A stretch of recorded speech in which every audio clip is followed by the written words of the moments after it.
Alright guys, here we are, part 2 of Sunday, out on the water, learning how to throw this A-rig, what the changes are, what the key bite could be, what kind of differences can make. I am by no means an expert at throwing the A-rig, but I'm going to talk about what I learned and what I figured out throughout the weekend of just throwing the A-rig.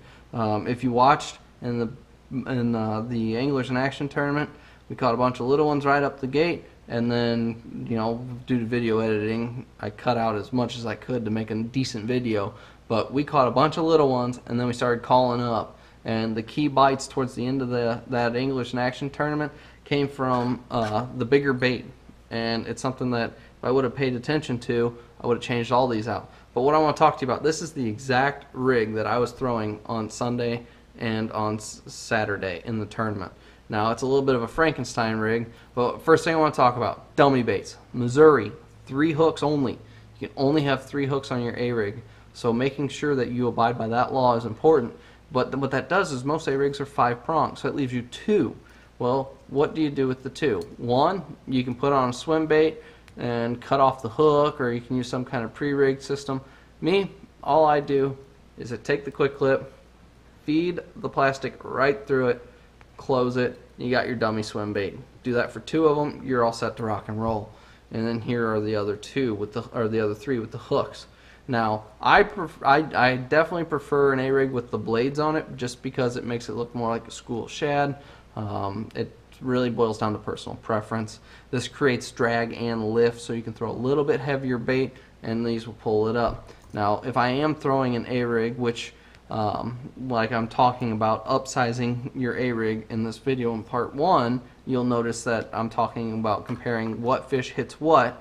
Well, if you noticed, they were hitting the bigger bait. Now when it comes to throwing a bigger bait on an A-rig, you increase your weight.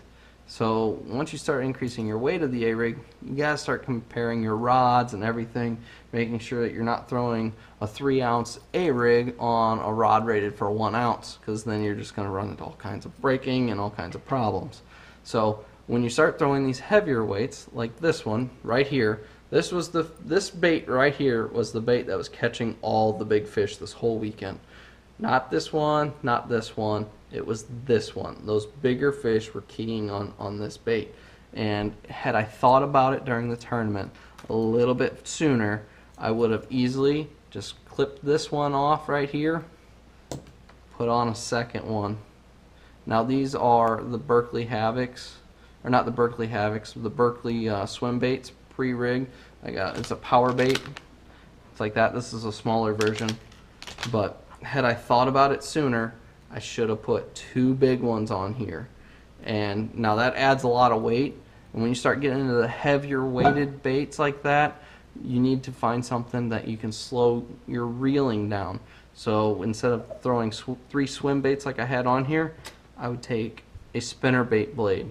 You take a spinnerbait blade, hook this onto here, and what you're doing, just like a spinnerbait, when you throw a spinnerbait that's 3/4 ounce, the faster you reel it, the more lift it creates. Well, the bigger one of these blades you go with, the more lift you're going to create, the slower you can reel the bigger swim baits. So this now will create lift here and pull this up in the water column so you can still reel it slow. And you can go huge on these. I mean, I've seen them with big old blades. So that's something to know. Whenever you get a good bag going and it's time to upsize, go with a bigger bait. Now you don't have to go with just those. You can use swim baits, or you can feed a hook through these. I mean, it doesn't really matter. Just as long as you have, a good quality swim bait with a good hook, I think that'll make a big difference. If I'm out there trying to catch a giant, I'm gonna throw this big thing. And I'll show you how I make it. I use the shaky heads that I pour. I make these on my own. I cut the screw lock off. So I get in there, cut the screw lock off just like this. So now there's no longer a screw lock. Now I don't have the super glue out, but I'm not going to go through all that.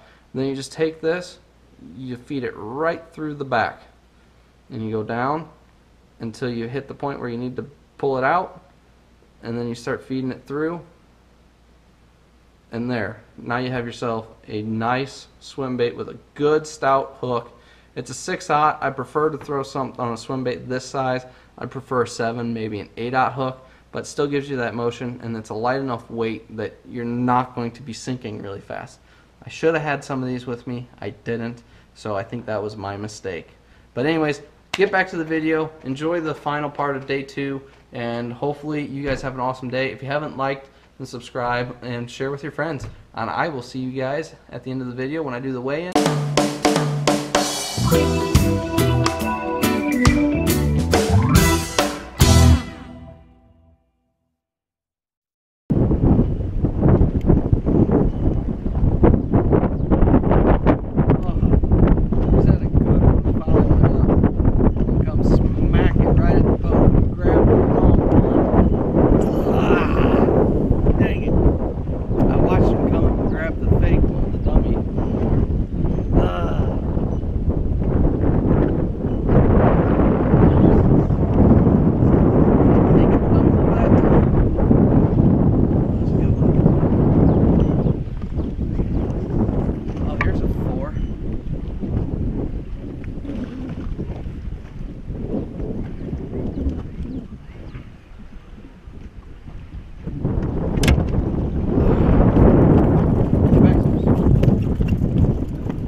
And like I was saying, look at which one he got, the big one.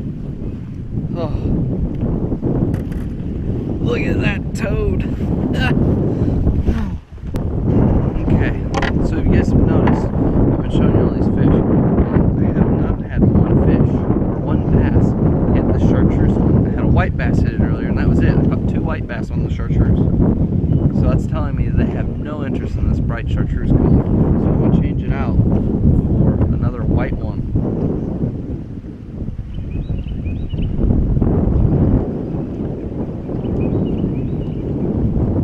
This feels like a good one, boys. It might be a white, but if it is, it's a big one. I don't know.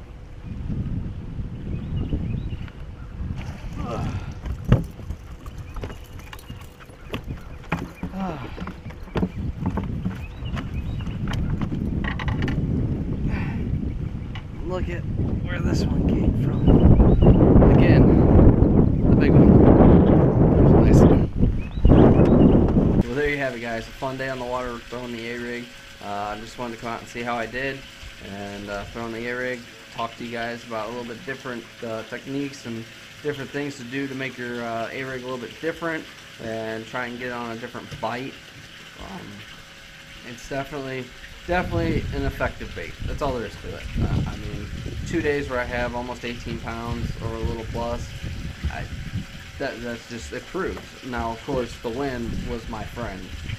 Everywhere it was windy, I was catching fish. You just had to get up on those points, let that wind beat it right up against the bank, and that's where you catch your fish. But anyways, I'm going to get to weighing these fish in, and see how I did. Fish number 1.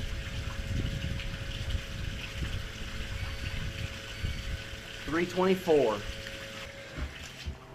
This little guy. I couldn't get rid of him.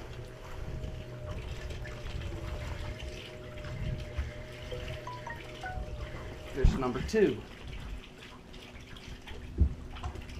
244. Alright, let's get this one weighed.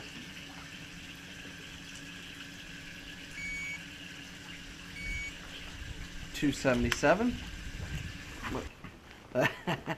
Look at these 2 toads. Alright, let's get them weighed in. 381. Here we go. 546.